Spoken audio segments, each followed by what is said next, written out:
Guys, yung apo ko at saka yung anak ko. Ayan. Diyan sila, nakaupo lang sila. Ayan, yung apo ko guys, natulala sa dagat.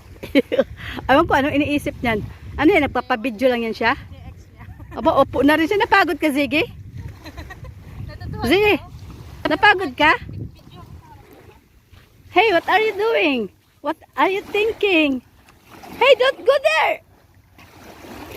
Hello, Ziggy! Ziggy boy! Say hi guys! Uwi na. Hello, Ziggy! Hello, Ziggy! Napapad-inhale. Dito, tignan niya yung ano, yung dagat. Napa-inhale and exhale siya, guys. Hoy! Hello! Say hi, guys! Here! Hi, guys! Hi, guys! Hi, guys! Say hi, guys! Gusto niya magbasa.